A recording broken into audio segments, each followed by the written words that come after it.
And welcome back to the Shit Behind the Show. Today, once again, I am joined by my dear friend David, who is an author, speaker, mind coach. Hi, David. Hello. How Hello. are How you? are you? I am amazing. How are you? I'm very well, thank you. Really good to see you. Loving Good the to see you. background behind you. It's different today. We'll Mm, see. I always have really, technical really cool. difficulties when we speak, so I know. we we already had lighting issues. It's the energy. Yes, that great energy. We affect the circuitry around us. Yeah. Boom. It's like weird science, but different. Weird Science, yeah, what a movie. Weird Science. Was that Kelly LeBrock? It's a That long was a time great ago. movie. I Mm, mean, I'm not even old enough to remember. mm. Well, I am, and I loved it. So today I wanted to discuss something that I started this week. This week's segments are discussing how to be mindfulness and be in the mind but out of the mind while going through hard times in life. It helps me cope. I know it can be helpful for so many others. I discussed on yesterday's show how meditating and just being within, quieting the mind can help. What are some of the ways that you discuss with your clients? Uh, what are some of the ways we can get into the mindful status, into the mind, out of the mind? Mm. I suppose when we're overthinking or when we're feeling a certain way, then we may not have total control of our mind when we start to get really emotional. So I think mindfulness is a really good way of just observing how you are at that time. So there are many practices you can do. You mentioned meditation. That's a really good practice where you just pull back and you observe your thoughts. You're actually observing. You look to observe yourself from a distance. It's almost having an outer body experience. So you can, a good way of doing it is to close your eyes and just to observe what's going on in your head at that moment. Just observe. So it might be a hateful thought, an angry thought, resentful thought, but you're observing, oh, there's me. I'm being resentful again. Oh, there's an angry thought. So you are taking a third person perspective of it and becoming the observer. When you do that, you can then become emotionally detached from thoughts themselves. Is this something that you've done before? Uh, oh, yes. And that's why I say get into the mind to get out of the mind, right? Because you're sitting with, when you meditate, when I meditate, you're sitting with the thoughts at first and quieting the mind. And if you do some breath work along with this, I personally will have the thoughts come up that need to escape, that I need to let go of. And it takes some self awareness because a lot of the time we have how many thoughts a day? The 80,000, 60, 80,000, something like And that. yeah, I may be anywhere in that lying. range, yeah. Yeah. And a lot of the time we don't realize that we are the ones creating our own anxiety until you really stop and think about it and you really sit with the mind. So it's Mm, getting within, becoming one with the thoughts, but then letting them go so they're out of the mm, mind. mm. Because thoughts are thoughts. A lot of them are repetitive thoughts. So they're things, isn't it? But they don't define us unless we let them define us. So Right. if you think I'm angry, I hate that person, I hate that person, then it starts to define you as you become a hater. So it's it's up to us to recognize that they are thoughts. They are powerful. At the end of the Hmm. day, we give them power. You will give a thought power. So Right. being mindful of that, I think to be mindful is to understand that these thoughts that are going through you are like trains going through a train station. So imagine them going through a Grand Central station in New York. If you have, say, hundreds of trains going through there per day, those imagine those trains are thoughts. But if you hold on to that train, you'll get dragged down the station. So you let go of the train, let go of the thought. Otherwise, it will take you somewhere where it could take you to a dark place where you may not like. So being mindful is really taking another perspective of you at that moment. Because if you think of mind, body, and essence, or mind, body, and soul, mind, body, and observer, you can observe your body and observe your mind by becoming the third part of that triangle. So it's very empowering. And with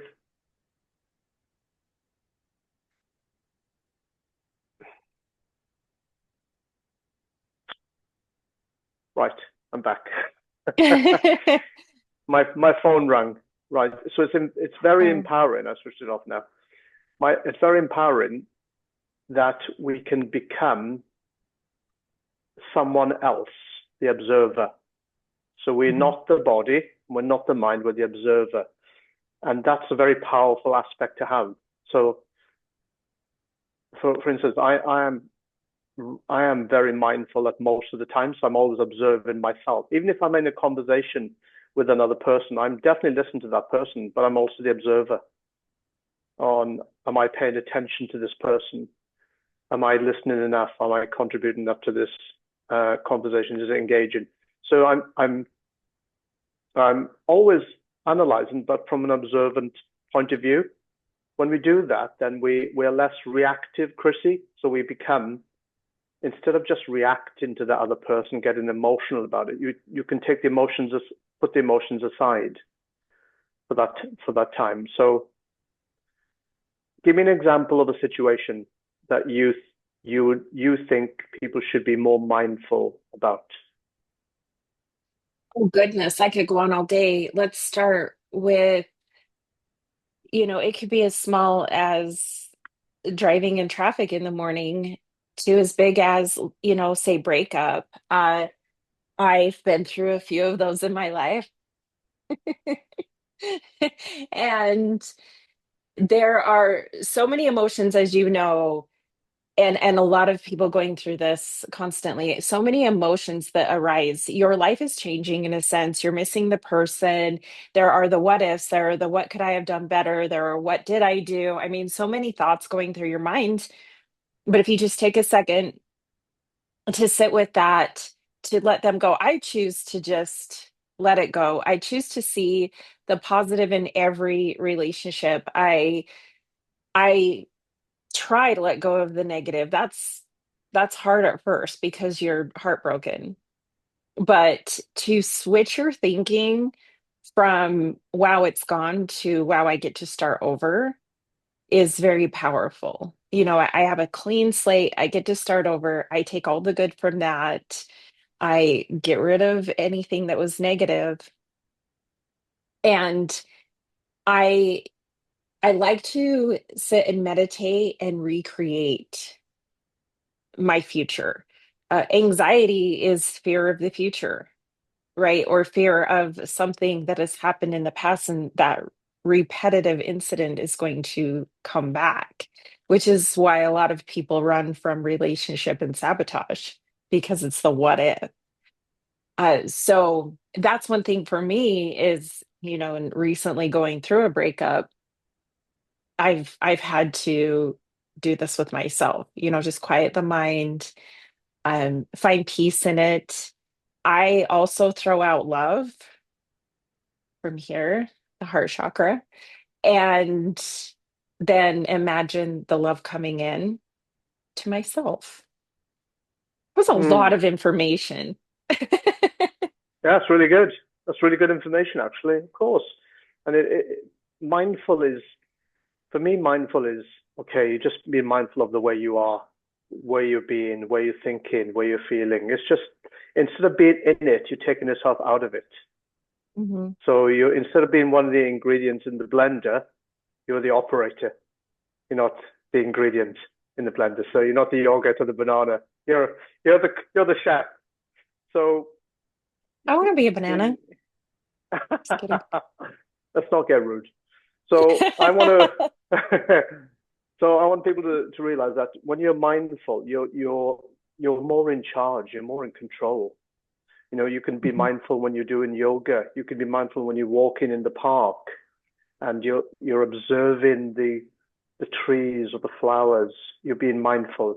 Instead of walking past all of these beautiful biological specimens we have on this planet, you're paying attention to the smell, the texture.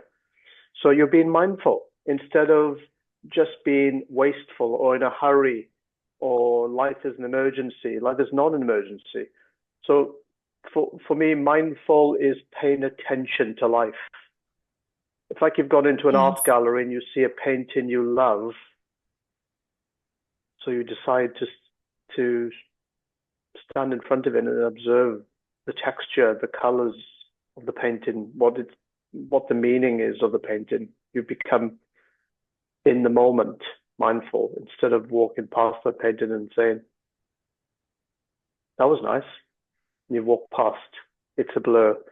But I think if people would take mindfulness as like a string of pearls, and each one of those pearls is a moment in time where you stopped and you paid attention to that moment in life. You don't feel an Right. anxiety at that time. Right. You won't You feel any. will you will notice that the nervous system starts to calm down. Once you're really aware of your triggers and anxiety from within, because a lot of people will suffer from depression and not understand that it's all here. And I know there's a lot more to that, but if if you just have a day where you're feeling depressed, a lot of the time it's just our thoughts. It's not necessarily, a chemical imbalance or whatever. It's the anxiety that we have created. So if you can become aware of when the nervous system is feeling this anxiety and get within the body, I like to work out. I go on my canyon drives. When I'm on my drives, I am one with nature, and that's it. The music, the music that I listen to, the sights, the smells, the sounds. I have no cell service. So I am just one with nature. And there's some power in having gratitude with all of that as well.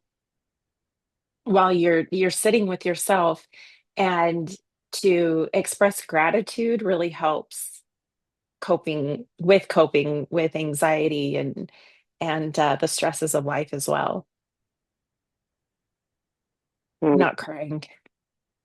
hmm, hmm. You shouldn't be cooking with onions. I told you it's going to make you cry. I know, more than boys do. There's that reminds me of that song by The Cure in the 1980s, "Boys Don't Cry." You ever heard that? I have heard that. It's been a while. There's Yeah, it's been also a one, while. Big Girls Don't Cry. Fergie. Ah, yeah, oh yeah, I love Fergie.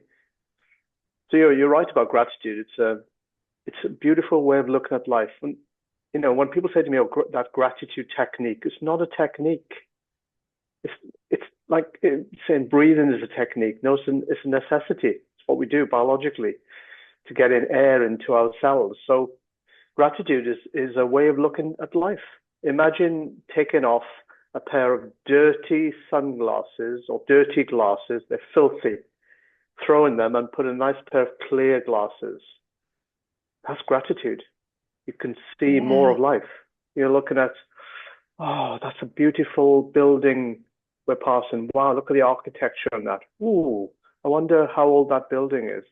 Wow, that's amazing. I'm really so pleased we've walked down the street. Or gratitude is you're you're sitting there in a friend's house and they've cooked for you, and you're so happy to be having a conversation with that friend and sharing some pie with them that they've cooked for you. You're just so grateful in that moment. And all gratitude is just saying, I acknowledge this beautiful moment, or the beautiful moment that's been, or that person.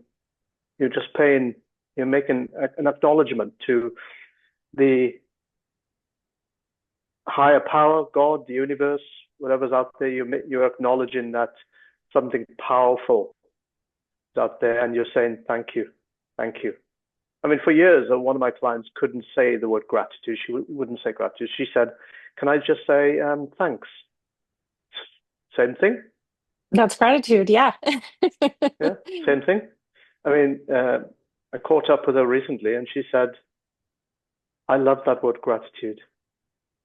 But just took her 10 years to like the word gratitude. So it's okay. But gratitude, again, is a mindful thing. I like practicing gratitude first thing in the morning as well as through the day. But first thing is that I remember to do is in the shower. So I'm in the shower and think, oh, I'm so grateful for the sleep. I'm so grateful for the weekend, the conversations I had.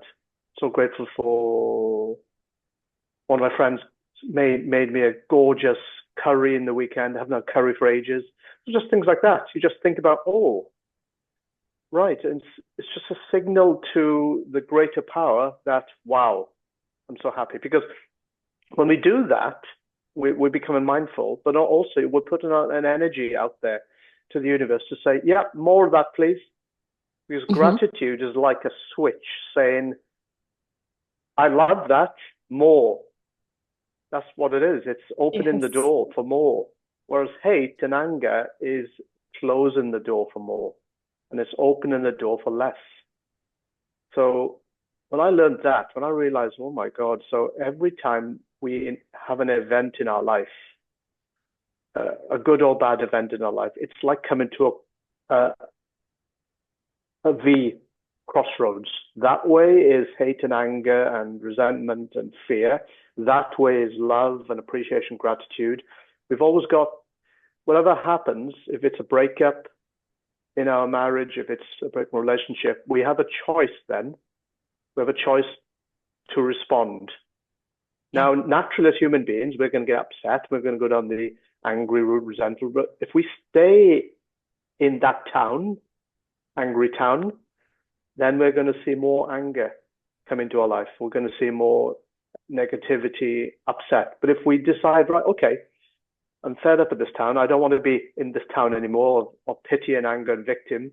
And we better reverse out of it and go that way instead towards right. I won't be treated like that again. I'm going to upgrade my confidence. I'm going to upgrade my self love. I'm going to choose better next time. I'm going to be more assertive, more loving.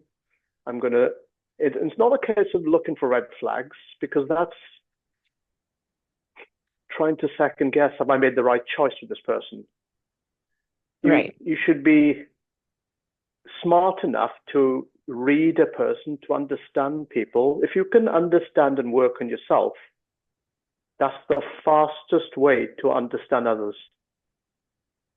Yeah. Because if you don't understand yourself, you're not going to understand others. So when you meet a potential partner, you're going to feel it instinctively, unconsciously. You're going to feel it. You're going to feel it through your heart, your brain, gut, that this is the right person, the wrong person.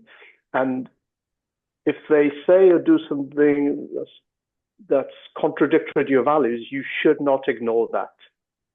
And then Yeah. you've got to make a decision. You just have to make a decision. You know, um, you could be on a second or third date, and that you find this person likes to drink, heavy drinker. You've just got to make your mind up. Do you want to be with a heavy drinker? You can't ignore it. It's completely up to you. If this person invites you to snort something white, snort something white on the table, it's up to you to decide, do I really want to see this person? So this person, though, might be someone who opens car doors for you. This person might be somebody who has deep conversations with you. Up to you to decide you like deep conversations. So paying attention, being mindful does not just start when the shit hits the fan. Right. Right. Mindful should be at all times. Daily exercise. You discuss that in your book. And we discuss all the time, and again, you mentioned this in your book, the mind is a muscle. The more you are activating it, the more you are exercising it, the more you are practicing these things, the more it becomes a habit, and the better you become as far as within. I was listening to Joe Dispenza this morning, and he said the best way to predict the future is to create it. Mm, And I fully believe in that. I love Joe Dispenza, mm, but I fully believe in mm, that. And mm. the more positivity you bring within, and you acknowledge, because there's always something positive in a day, right? There's always something to be grateful for. Then you will see that things just start falling into place and everything will work out for you. And next time I meet a potential partner, I'm just going to call David and be like, hey, can you just fly here and check him out for me? No. It's like, yeah, Joe Dispenza is brilliant, and the more freer you with yourself, because I don't have a partner, but if I met someone or I went on a date, I, I, I would immediately and be myself, but also Mhm. let them be themselves. Your job is to let them be themselves. You be yourself, so that Yeah. because a lot of people go on the date, they're not themselves. They're trying to be someone else, and then when they do become themselves in 2 or 3 months' time, you don't like that. That's the Right. bit that They you think, change.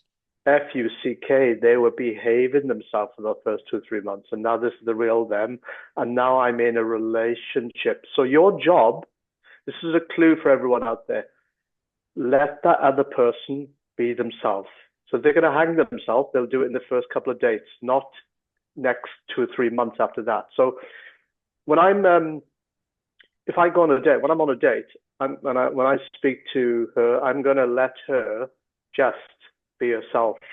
Because if she says or does anything that I think, well, that's not for me, I'll know straight away. I don't want to waste my time. That's what I'm saying. Right. So if I saw somebody was, because of my job, I can read a person really quickly. So if I was on a date with someone, I could tell whether she's being genuine or not. And I think most people want to be genuine. Maybe on Yeah. a date, they're not, they're nervous. Um, but you can work out a person really quickly. I can work out a person really quickly. That's by purely because of the work I do. And then you just meet someone, you understand, right, they're being themselves. Or you meet someone, you realize they're trying to please you, trying to be something they're not. Because if they're trying to do that, that's hard work. Eventually, they're going to run out of energy. So, Yes. for me, authenticity is really necessary. That's like in the top 10 values, I love Mhm. to be surrounded by people who are authentic. And if they're not being authentic, you can pick it up straight away. Straight Yeah. away. Yeah. You tend to, well, if again, if you're being very, for me, it took some practices of being very aware of how that made me feel because I'm empathic. So I can pick up on the guys that are like, "Oh, you're so pretty." I can pick up on their intention, right? Mm, You can tell me I'm mm, pretty all day long, but if I mm, feel like you have ill intentions with me, I don't give a shit how mm, pretty you think I am. mm. Right? That's, yeah, It's- yeah, so true. You got to be on your guard because both, all sexes have to be on their guard, Mhm. really, when you meet someone, because you don't know them. You don't Right. know them, but your gut feeling. I'm a huge believer in gut feel. Your gut feeling should be able to pick someone up. It's their intention. You should be able to understand someone. Your gut feeling should be able to pick up if they're resentful or not. I once went on a date and I was waiting there. I was waiting in this bar. This is years ago, by the way, about 15 oh no, longer, 20 years ago. I was waiting at this bar. It was like a bar cafe, and there was a group of guys and girls that were together on night out, and I was on myself. My date was late. So I was just sitting there having a drink, and then they got round to saying, "Oh, you on yourself, mate? Join us." I said, "No, I'm waiting." They said, "Oh, they're waiting on a first, second, third." I said, "First." So they were waiting for her to arrive as well. So when she did arrive, she sat down in front of me, and they were behind her going like that, right? Anyway, so when I sat down with her, we were chatting, and immediately I could tell within about 10 minutes she was angry. She was angry, not with me, but she was angry with Yeah, something in the she's just past. angry. She was carrying the Hmm. resentment. She was running from something. And I remember chatting with her, and she said she wanted to travel the world. And I said, "Oh." And I remember I said to her, "What are you running away from?" And then she She was like, realized I knew why. Yeah, wow, it was like a mind fuck. yeah. She said, "What makes you think I'm running away?" I said, "I don't know. I think you're running away. That's you want to travel the world. You've talked about traveling the world. You're on your own. Are you running away?" And then within 2 minutes, Chrissy, I tell you no lie, she was crying. She was just bawling her eyes out, crying Oh. there, apologizing to me. I said, "Don't apologize." And then for the next hour and a half, it was like a coaching session. On my life, That's I was in a bar on a date with my date, like a coaching session. I couldn't help myself. I was trying to help her then. And then at the end I've of the done night, she that. said to me, she grabbed my hand and she said, "Oh, I'm so sorry. This is like a coaching session for you. Oh my God. Let me make it up tomorrow. Let me make it up. Let's meet for breakfast." So we met the next day for breakfast, and then we sat there for brunch. And she said, "I know you're not going to want to see me ever again after today," she said, "because of last night. But I wanted to treat you to brunch." I didn't. And Oh, I said, "Good luck with your travels," and we had brunch. But you can pick up on yes. someone, you know. Yes, Uh, you can. so many people are carrying hurt, Chrissy. You can Hmm. feel it, and, gut feeling, and we want to through this podcast. We want to spread love to the world. We want to help people, and hopefully, something from this episode will resonate with someone out there, and they'll decide, right, I'm taking charge of my life. That's it. I'm taking Yes, charge. I'm going to be mindful. But we are running out of time. We will have to do another episode about this, though, Okay. because I love it and continue. But thank you again so much, my friend. Thank And you. You're thank you, welcome. everyone, for listening. Have an amazing day. Bye.